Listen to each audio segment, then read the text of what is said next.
यही वो उम्र है जिसमें फ्यूचर बन भी सकता है और बर्बाद भी हो सकता है। माँ 9 महीने बच्चों को कोख में रखकर सींचती है, पिता तमाम उम्र उसकी परवरिश खुशी खुशी करता है। पर मेरी अपनी बेटी को समझाने में मेरे पसीने निकल जाते हैं। आपके माँ बाप बूढ़े हो रहे हैं और ये समय फिर नहीं आएगा। माँ बाप तो फिर भी माफ कर देंगे, पर वो माफ नहीं करेगा। पिता होना इतना मुश्किल है। पिता के ऊपर किसी ने बहुत अच्छा लिखा है कि पिता रोटी है, कपड़ा है, मकान है। पिता नन्हे से परिंदे का बड़ा आसमान है। पिता है तो घर में प्रतिपल राग है। पिता से माँ की चूड़ी, बिंदी और सुहाग है। पिता है तो बच्चों के सारे सपने हैं। पिता है तो बाजार के सब खिलौने अपने हैं। नमस्कार दोस्तों, मैं सोनू शर्मा। आज बात उस इंसान की जो जीवन में शायद सबसे अधिक कुर्बानी देता है और जिसे जीवन में सबसे कम क्रेडिट नसीब होता है, पिता।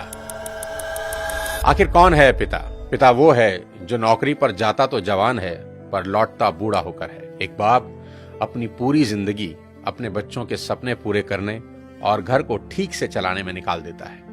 उसके जेब में पैसे हों ना हों, पर दिल में हौसला जरूर होता है।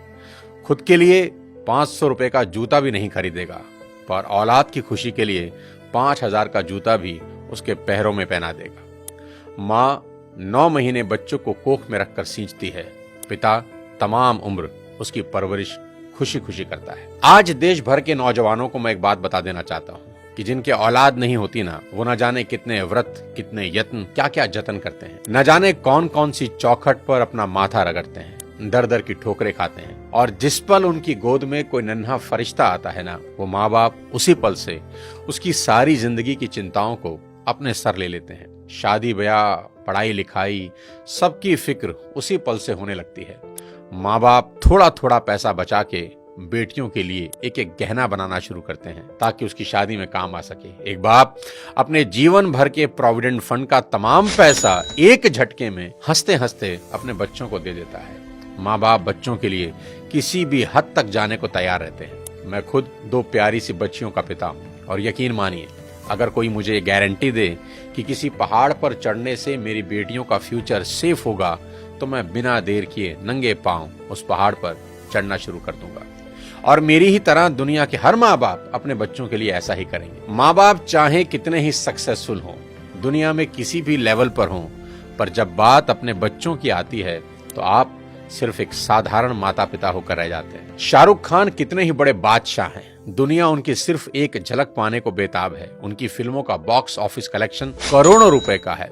वो जिस रोड से गुजर जाएं सड़कें जाम हो जाती हैं। उनकी सिर्फ एक झलक पाने को उनके घर मन्नत के आगे लोगों का सैलाब लगा रहता है। ऐसा स्टारडम किसी किसी विरले को नसीब होता है। पर जब नारकोटिक्स डिपार्टमेंट उनके बेटे को अरेस्ट करता है तो वही सुपरस्टार शाहरुख खान तमाम रिसोर्सेज होते हुए भी समीर वानखेड़े के सामने हाथ जोड़े नजर आते हैं। उनके फोन की चैट लीक हुई जिसमें वो बहुत भावुक होकर समीर वानखेड़े से रिक्वेस्ट कर रहे हैं कि आप मेरे बेटे को छोड़ दें। दुनिया का सबसे बड़ा सुपरस्टार जिसे दुनिया झुका ना सकी, औलाद के 2 आंसुओं ने उसे तोड़ कर रख दिया। पिता होना इतना मुश्किल है। राजा दशरथ बहुत पराक्रमी राजा थे। उनके पराक्रम का डंका तीनों लोकों में बजता था। जब देव और दानवों के बीच युद्ध हुआ तो खुद भगवान इंद्र राजा दशरथ से मदद मांगने आए। दानवों की सेना जिस राजा दशरथ के नाम से कांपती थी, उन्हीं राजा दशरथ ने अपने पुत्र राम के बिछड़ते ही अपने प्राण त्याग दिए। इतने पराक्रमी राजा भी पुत्र मोह से ऊपर ना उठ सके। पिता होना इतना मुश्किल होता है। महाराजा दशरथ हो या शाहरुख खान और ना जाने कितने ही लोग, पूरी दुनिया के सामने कुछ और होते हैं, पर बात जब अपनी औलाद की आती है तो सबकी पर्सनैलिटी के अलग एंगल देखने को मिलते हैं। माँ बाप होना इतना मुश्किल है। सिर्फ पिता ही नहीं, माँ का कर्ज तो मरकर भी नहीं उतारा जा सकता। बच्चे का मलमूत्र माँ बाप के अलावा कौन साफ कर सकता है, और ऐसा वो खुशी खुशी करते हैं। इसलिए शायद भगवान ने माँ बाप की पूजा खुद से भी पहले बताई है। बच्चा बीमार होता है तो नींद माँ को नहीं आती। माँ बड़ी अद्भुत है। वो बच्चे के रोने के अंदाज से समझ आती है कि भूखा है या पेट में दर्द हो रहा है, क्योंकि बोल के तो बच्चा समझा नहीं सकता। प्रसव पीड़ा इस दुनिया के सबसे बड़े दर्द में है, जिसे हर माँ खुशी खुशी सहन करती है ताकि एक नवीन जीवन धरा पर आ सके। कहते हैं कि 20 हड्डियों के एक साथ टूटने के बराबर जितना दर्द होता है ना, उतना ही दर्द एक माँ को होता है एक बच्चे को जन्म देते हुए। याद रखना, इस दुनिया में सिर्फ एक रिश्ता बिना स्वार्थ के होता है, और वो होता है माँ बाप का अपने बच्चों के साथ। उनको बच्चों में सिर्फ इतना ही इंटरेस्ट होता है कि उनके बच्चे कामयाब बने, नेक बने। इसके अलावा उनका कोई सेल्फ इंटरेस्ट कभी नहीं होता। मेरे को यही लगता है कि माँ बाप आपके पैशन के अगेंस्ट नहीं है, ठीक है? वो बस आपको गरीब नहीं देखना चाहता। आज के इस वीडियो में बात करना चाहता हूं आज की जनरेशन से और उनके अपने माँ बाप से रिश्तों के बारे में। सबसे पहले मैं ये एक्सेप्ट करना चाहता हूं कि आज की जनरेशन हर लिहाज से पिछली सभी जनरेशन से बेस्ट है, क्योंकि जितना एक्सपोजर इनको मिला है उतना कभी किसी जनरेशन को नसीब ही नहीं हुआ। मैंने मोबाइल फोन का इस्तेमाल करना शुरू किया जब मैं 21 साल का था। मेरी छोटी बेटी ने फोन और लैपटॉप का इस्तेमाल शुरू किया जब वो 6 साल की। जितना टैलेंट आजकल के बच्चों और युवाओं में देखने को मिलता है, इतना टैलेंट पहले कभी नहीं था। और मैं ये सिर्फ आपका दिल रखने के लिए नहीं कह रहा, मैं दिल से इस बात को फील करता हूँ। आज के इस दौर में 98 to 100% मार्क्स कई स्टूडेंट आराम से ले आते हैं, और अगर कोई 98% और 100% मार्क्स ला रहा है तो किसी को कोई हैरानी नहीं होती। और हमारे दौर में सब सब्जेक्ट के मिलाकर भी कई बच्चों के 100 पूरे नहीं हो रहे थे। तो ये बात तो बिल्कुल तय है कि आज की पीढ़ी में टैलेंट की कोई कमी नहीं है। लेकिन कहानी में ट्विस्ट कब आता है जानते हैं? जब बच्चे 14 से 20 साल की उम्र में होते हैं। अब इनके हार्मोन्स जम करने लगते हैं, और इसका सबसे गंभीर असर ये होता है कि ये हार्मोन्स बच्चों को पेरेंट्स से दूर कर देते हैं, क्योंकि इस उम्र में बच्चों को चाहिए आजादी, और माँ बाप वो आजादी देते नहीं, क्योंकि वो जानते हैं इस तरह की आजादी के लिए ये उम्र सही नहीं है। तो पेरेंट्स रोकते हैं, समझाते हैं, उनको पता है ये उम्र फिसलने वाली है। यही वो उम्र है जिसमें फ्यूचर बन भी सकता है और बर्बाद भी हो सकता है। अब यहां बच्चों को लगता है कि यही दो लोग मेरे दुश्मन हैं। यहां बच्चे अब माँ बाप से झूठ बोलना शुरू कर देते हैं, चीजें छुपाना शुरू कर देते हैं। बच्चों को अब दोस्तों के साथ रहने में ज्यादा मजा आने लगता है। अपने ही माँ बाप अब दुश्मन दिखाई पड़ने लगते हैं। अगर किसी बात पर माँ बाप डांट दें तो आजकल के बच्चों का एक फेवरेट डायलॉग है, आवर पेरेंट्स आर आउटडेटेड। पापा आप सठिया गए हो। और अगर बच्चे ऐसा कर रहे हैं तो मुझे इसमें कोई हैरानी की बात नजर नहीं आती। ये नेचुरल है, सभी करते हैं। 25-30 साल पहले हम भी यही करते थे, और आज के कोई 25-30 साल के बाद इनके बच्चे भी ठीक इसी इंटेंसिटी से ऐसा ही करेंगे। ये साइकिल चलता रहेगा। अरे आपको दिक्कत क्या है हमसे? कम से कम हम कोशिश तो कर रहे हैं ना। बाकी मोहल्ले के लौंडों के जैसे सड़क पे आवारागर्दी तो नहीं कर रहा है, लंठाई तो नहीं कर रहा है। पढ़ाई पे ध्यान दिए होते तो अरे नहीं गया ध्यान पढ़ाई पे। एक और कहानी जो इस उम्र में होती है वो ये कि बच्चे अपने पेरेंट्स से अब नफरत करते हैं और दूसरे पेरेंट की बात खुशी खुशी सुन लेते हैं। यहाँ अपना ही एग्जाम्पल देता हूँ। आज बहुत लोग मेरी बात सुनते हैं और मानते हैं, दूर दूर से कंसल्टेशन लेने आते हैं, पर मेरी अपनी बेटी को समझाने में मेरे पसीने निकल जाते हैं। कपिल शर्मा के शो में आमिर खान का भी यही प्रॉब्लम है, जो उन्होंने बताया कि सभी स्टार्स के बच्चे अपने करियर की सलाह मुझसे लेने आते हैं, पर मेरे अपने बच्चे मेरी बात नहीं सुनते। बच्चे बात सुने या ना सुने ये मेरी प्रॉब्लम नहीं है, मेरी चिंता कुछ और है, वो बताता हूं आपको। अभी कुछ दिन पहले मैं एज अ चीफ गेस्ट अपनी बेटी के स्कूल में गया, जहां उनकी प्रिंसिपल ने मुझे इनवाइट किया। उनका कोई एनुअल डे प्रोग्राम था। मैंने वहां भी यही कहा कि मेरी चिंता बच्चों की परसेंटेज को लेकर कुछ ज्यादा नहीं है, क्योंकि पिछले 20 साल में कोई 200 से ज्यादा कॉर्पोरेट्स को मैं ट्रेन कर चुका हूं, और मैं जानता हूं कि स्कूल और कॉलेज में पढ़ाई जाने वाली 90% बातें जिंदगी में कहीं काम नहीं आती, और 90% बातें जो जिंदगी में काम आती हैं वो स्कूल और कॉलेज में पढ़ाई ही नहीं जाती। मुझे तो याद ही नहीं कि कब sine theta upon cos theta is equal to tan theta मैंने अपनी जिंदगी में कहीं इंप्लीमेंट किया। एज अ पेरेंट आज मेरी सबसे बड़ी चिंता यही है कि बच्चे किसी गलत संगत में पढ़कर कोई गलत रास्ता ना ले लें, क्योंकि कुछ रास्ते ऐसे हैं जिसमें वापसी करीब करीब नामुमकिन है, जैसे नशे का रास्ता, जहां एक बार इंसान चला जाए तो फिर वापस नहीं लौटता। नशे पर एक पूरा वीडियो मैंने बनाया है, एक बार जरूर देखना। कोई ऐसा कदम ना उठाएं जिसका पछतावा उन्हें सारी उम्र हो।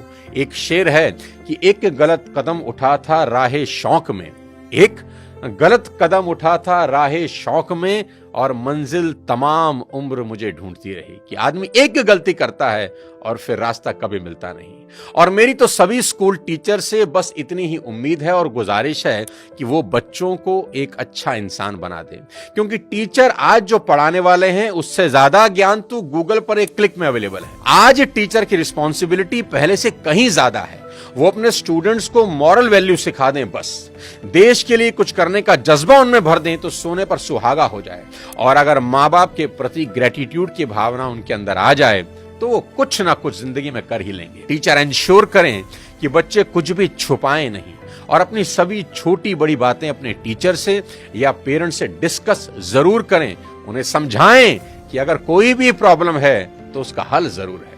आज की बेहद होनहार जनरेशन से इतनी ही रिक्वेस्ट करना चाहता हूं कि पिता की इज्जत राम की तरह करना, कि पिता के वचन पूरे करने को जीवन के 14 बरस कठोर वनवास में गुजार दिए उस व्यक्ति ने, और वो भी खुशी खुशी। आपके माँ बाप को आपसे कुछ नहीं चाहिए, वो तो अपने जाने के बाद अपनी सारी प्रॉपर्टी संपत्ति आपको ही देकर जाने वाले हैं। देश के हर युवा से कहना चाहता हूं कि आज से 3 चीजें रोज करना शुरू कर दें अगर अब भी नहीं कर रहे। सबसे पहले रोज कम से कम 30 मिनट अपने पेरेंट्स के साथ जरूर गुजारें। इधर उधर की कैसी भी बातें करें, खुद हंसें, उन्हें हंसाएं, कोई जोक सुनाएं, उनसे उनकी कोई पुरानी यादें ताजा करवाएं, उनके स्कूल कॉलेज की बातें करें, कुछ किस्से पूछें उनसे, कैसी भी बात करें पर बात करें। देखना वो अपने स्कूल कॉलेज के किस्से बताएंगे ना, जब उनकी आंखों में चमक आनी शुरू हो जाएगी। क्योंकि दोस्त, जैसे जैसे आप बड़े हो रहे हैं ना, आपके माँ बाप बूढ़े हो रहे हैं और ये समय फिर नहीं आएगा।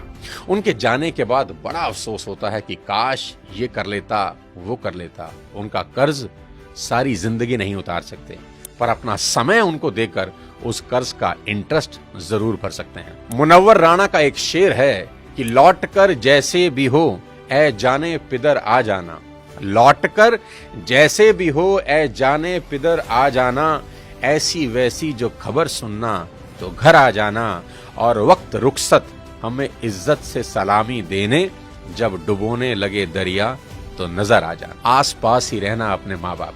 दूसरी बात, भूल कर भी उनसे ऊंची आवाज में कभी बात ना करें। उनको कभी ये एहसास ना हो जाए कि अब हम बूढ़े हो रहे हैं, कमजोर हो गए, इसलिए हमसे ऐसे बात की जा रही है। याद रखना, आपकी वजह से उनकी आंख से निकला एक आंसू आपकी तमाम जिंदगी बर्बाद कर सकता है। माँ बाप तो फिर भी माफ कर देंगे, पर वो माफ नहीं करेंगे। तीसरी सबसे इंपॉर्टेंट चीज, बिना माँ बाप के पैर छुए घर से मत निकलना। अपने दिन की शुरुआत उनका आशीर्वाद लेकर ही करना।